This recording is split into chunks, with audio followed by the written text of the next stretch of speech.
actually dropping into companies, being a fractional chief executive officer, chief operating officer, VP of sales for dozens of companies. And I've had the privilege of working for Fortune 500, better than 18 years, Johnson & Johnson, Procter & Gamble, M&M, Mars, to name a few, to small startups at $1 million and just trying to get off the ground. And what I'm going to share with you is a couple of key ideas that I believe you can readily apply to helping really talk through and implement this whole notion about how do we train, how do we motivate, how do we ultimately leverage up this next generation of leaders that is round the corner, that's actually in place and ready to help propel our businesses, and or if you're not going to go sell, you need to actually cultivate for their own growth of your business. Now, before we get into a specific case study, and I'm going to give you a real-life example of how you can do this well, what I'd like to show is a couple of quick thoughts and ideas. First off, does everybody know what that formula represents? E equals MC squared. And I guarantee we're not going to get into a physics lesson today. Does everybody know what that is? Energy equals mass times the speed of light squared. It's Einstein's theory of relativity. Okay? Now, I am in no way going to compare what we're going to talk to Einstein's theory of relativity. I wouldn't do him the injustice to even begin to correlate. What I would like to do is isolate, however, that Einstein, the brilliant man that he was able to take an unbelievably complicated concept, how does the universe work, and isolate it into a simple formula that is still being leveraged and used today. The same is true as executives. It is our job to take the wildly complex and make it as simple as humanly possible so that it can readily translate to the individuals that we have the privilege to serve. And I'm going to share with you a formula that works unbelievably well in every industry that I've ever had the privilege to work in, and it is super simple to understand, and it is really, really difficult to do. And if you can really wrap your brains around this simple formula and then ultimately put it to work, I can guarantee you can make some major inroads. And I'm not going to just talk about it. And I think Sinek's a wonderful person. He's got great researcher. He's got great ideas. He's a super presenter. There's all kinds of research out there about the millennials and this whole chasm between generations. But really, at the end of the day, it's about getting things done. So that's what I'd like to do, is share some ideas on how do you actually do the things that need to be done to move your businesses forward. The first thing is, your business is built on, obviously, people. And there are three fundamental elements that we need to understand in the context of managing ourselves and the people that we have the privilege to lead. The first, and oftentimes what we think is most important, is our aptitude.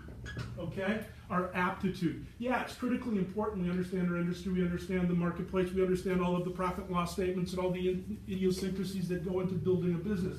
But let me stand to tell you, it is not the aptitude that will set your company apart, but rather a much more influential component, which is your attitude, both individually and collectively throughout the organization. Your attitude. This, in essence, is the energy that you bring to whatever you do every day. And I can guarantee you for a whole bunch of experience that if you look at the segments of the individuals that make up your company, there's three buckets and only three buckets. There's the jazz, the jobbers, and the jadeds. The jazz, the jobbers, and the jadeds. Now, we don't have the time to get into it today, but I can guarantee you, if you were to start thinking about the employees in your business, in about 30 seconds, you can quickly start to bucket the jazz. The driven, the motivated, the excited, the passionate, the folks that want to solve the problems and take it to the next level. Always looking at the glass being half full as opposed to half empty. You've got the jobbers. It's a paycheck. They're just showing up to get paid. They do what's asked. They go home. They live their lives. They come back the next day. Not necessarily a bad thing. It's the reality. And then you got the jadeds. When I work with CEOs and business owners and executive teams and they're telling me about the cynics, we've tried that. That doesn't work. We've been down that road before. Oh, I don't want to do that. That's a pointless exercise. Forget it. That's never going to happen. I encourage them. Plead with them. Tell the jadeds to stay home. Pay them, stay home. Because they're not only not doing their job, they're poisoning the attitude of the people around them. It can be highly destructive. And if you're not bringing the proper energy to what you do every day as a leader, and certainly the individuals within the business, I guarantee you are going to then replicate that same mindset, that same activity, because it is our attitude that we choose every day that ultimately propels the knowledge that we have in terms of pushing our business forward. Does that make sense to everybody? there's a much, much even more influential, and that is our actions. Our actions. Our actions are nothing other than our beliefs and our values that are demonstrated. How people show up, what you see them do, is directly correlated to what they believe and what they value. Period. Now, how then do we take these simple concepts and really create alignment and accountability specific to the values and the beliefs that we ultimately want to espouse? The big reason why the millennials are pushing back and are not necessarily doing the things that we like them to do is because they actually have the self-confidence and the self-assuredness, for whatever reason, to say, I'm not buying in until you really sell me and convince me that what you're about and what this business represents is something worthy of me to get excited about. And oh, by the way, it's not a job for life. I'm just going to do this until I find something new or different or more exciting. And if another company shows up that's going to give me something that I can get passionate about, that I can really wrap my heart and soul around, I'm going to move on. That's the mindset, okay? So here's what we need to do as business owners and executives in order to take this simple model and flip it around. We got to inverse the pyramid. We got to inverse that pyramid. Number one, we got to get crystal clear on what exactly is our strategy. What is the value and the beliefs that we are going to project into the marketplace that are ultimately going to attract this talent that is looking to create a dent in the universe, to use a Steve Jobs-ism, and get them excited to be a part of your organization. Question for all of you, how many people in this room have a strategy plan on a single piece of paper that you are confident if I were to drop into your company today and randomly grab one of your executives, they'd be able to pull it up on the computer or actually pull it out of a file cabinet and go, yeah, here's our one-page strategy for the next 18 to 36 months. Show of hands. That's what I thought. The rhetorical next question is, if in fact somebody has a strategy plan, and most don't, show me the tactics and the projects and the initiatives that are actually going to help you propel and drive the implementation of that strategy plan. Rarely does it happen. Now, folks, this is metaphorically or very similar to saying, look, where do you want to go? I have no idea. Well, how are you going to get there? I have no idea. Then why the heck do I want to join your company? What is it that you're going to do for me that's going to get me excited to be a part of what you're proposing we should do? This is something that you all need to think deeply about, because they are. And they're actually getting pretty excited about the organizations that are willing to provide that. You know why? Because right here in the middle is EQ, emotional, energy. Einstein, everything is made out of energy. And if you have a passion and a vision, and you've got the energy to stand behind that vision, and you really just inject that passion and enthusiasm into what you're proposing, I guarantee you are going to get a lot of attention. People are going to get pretty excited about whatever it is that you do, because they do want to make the contribution. Because you know what they do? They actually have a decent sense of self-awareness. Although we might like to paint the picture that they think that they've got the world by the you-know-what, they don't need any training, they actually realize that they do need training. They don't know everything there is to know. And what they love is to actually affiliate themselves with individuals in the organization that are going to help them learn and understand how to be really good at what they do. Here's the chasm.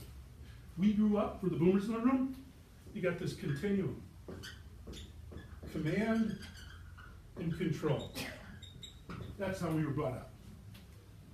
What do you want me to do? I want you to overcome the hill. Great, I'll get after it. And you know what? I'm not going to only work Friday, I'm going to work Saturday and Sunday as well. We didn't ask. When we were asked to do something, we said, well, how high do you want me to jump? Okay, boss, I'll get after it. The millennials are saying, what do you want me to do? You want me to jump how high and work how long? Why? I'm not getting this. Where are we going? Why do you want me to do this? And oh, by the way, I got other options, and I got other things in my life that I want to do. Nothing wrong with it, because here's the big difference. We had the same mindset, we just didn't say it. Yeah. When we worked for that boss that said jump, and we went, oh God, here I go again. I hate him for it. I don't want to do this, but if I'm going to get ahead, this is the stuff that I got to do. Today, the individuals are saying, you know what, I got options.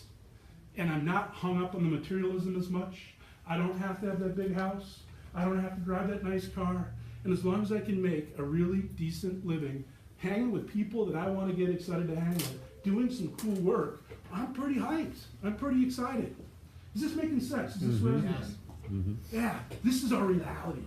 Okay, this is our reality. See, whereas command and control is over here, fundamentally where the millennials are at is show me some compassion. Are you a compassionate human being? Is this a place that actually gives me the juice, the energy, the care, concern, that I am a human being first, and I am a member of your organization second? Let us never get those two confused. How then do we create the bridge between these two? Really, it's all about collaboration and cooperation. Collaboration and cooperation, which means we as executives have to be really good coaches. Because we have the knowledge and the experience and the know-how, and we now have to bestow that on these individuals through our emotional commitment that ultimately ties to the long-term vision of where we want to take the business. You do that well, you're going to be a rock star. You're not going to have punch and turn. You're not going to have people leaving and doing things that you don't want them to do. It's the buy-in that they're fundamentally looking for and what they're after. I'm going to give you a case study. Real life. Been working, and I've had a lot of different clients that have struggled with this, frankly, and I've had some folks that have absolutely hit it out of the park. I'm going to give you a success story. 3 years. Company's been around for 40 plus. I've been with the company, helping them for 3 years. They've been around for 40 plus years. And very traditional, top-down, command and control, owner, hierarchical, very, look, you do as I say, not as I do, just follow the orders, everything's going to be great. When I walked into that organization, it wasn't me observing, although I saw, it was individuals communicating very clearly. We have no communication, we have no collaboration. I'm basically being told what to do. I don't like it, I need the job. I'm wondering if I want to stick around. The individuals within operations and finance and sales and marketing don't communicate at all with one another. We went about putting together a strategic plan. And we clearly identified at the leadership level exactly what the vision of the business was going to be. We then identified the values that were going to be demonstrated, not talked about, demonstrated, no more than 3. You know, by the way, don't waste your time running off to a printer and having wall charts and laminated cards. And yeah, there's crap that people do coming out of strat plans. It's the biggest waste of time, energy, and money, and basically people are laughing at it. It's only when you start demonstrating the things that you espouse, that you are a representation of what you believe, that people can get excited about it. And with that clear vision, here's what we did. We restructured the company not to rely on a single person or two, but rather allocate authority to a whole bunch of sub-30 people to figure out how to connect with the marketplace in a meaningful way. To bring this to full fruition, I kid you not, last Thursday, I'm sitting in a meeting, 4 individuals, sub-28, put together and delivered one of the most compelling 60-minute presentations I'd ever seen in my life. And what they did is they shared with myself and the owner of the company what they perceive the vision for the future to be. And the things that are broken in the business and the areas of opportunity that they would think and would like to become part of in order to help propel the company to where we want to go. And the question was posed, okay, what are we going to do with these legacy leaders? These people that have been around for a long time, that have all this IQ and experience and know-how. And our answer was brilliant. We want to learn from them. See, we've got some great ideas and we've just mapped them out. And it was really well thought through. Here's the issue, here are the solutions, here's the opportunities, here are the things we're going to have to take care of. It's not going to be easy. Here's how we'd like to tap into the wellspring of knowledge that exists with the existing employees. But we're not going to continue to do what we're doing the way it's being done unless you give us the chance to take the bull by the horns and actually be a part of the decision-making process. And therein lies the grand opportunity. to quite literally delegate. We talk about it all the time. But then give people the freedom to be the best that they can be, knowing full well they're going to fall down. So did you and I when we were young. So do I today. Right? Who's perfect? Nobody. But if we're open to and willing to give people the latitude, not to blow the thing up, but to provide them the project or the initiative that they can get excited about, that'll allow them to propel forward, the probability of driving the long-term value of business goes up exponentially. And guess what? Here's the secret we don't want to share with anybody. It actually makes our jobs a lot easier. We don't have to do all the work. It's a beautiful formula. If you're egoless enough to actually empower the people around you to do it. But you gotta give them the energy. You gotta give them the support. You gotta give them the coaching. You gotta give them the parameters. And then you gotta hold them accountable. And here's the other thing. People actually like to be held accountable. Remember when we had kids, when they were little? When you gave them rules, they generally didn't like all of the rules, but they followed them. If you were to take an 8-year-old and just turn them out on the street and say, hey, figure it out on your own, they liked it for about a day, and then their world would come falling apart. Similarly speaking, in the business environment, you need to set the stage and set the parameters. With that, here's what we'd like you to do. Jot down, from the 3 segments that you've heard so far, the 2 key thoughts or ideas that you think would be most applicable to driving into your business starting today, and or maybe an idea that you think would be worthy of you considering within the context of your organization as a leadership team or as an individual owner or operator that you think would be helpful. Jot those 2 questions or thoughts down, and then we're going to open it up, because at the end of the day, this is really all about you and getting some perspectives as it applies to your business, your organization, and for what it's worth, we're more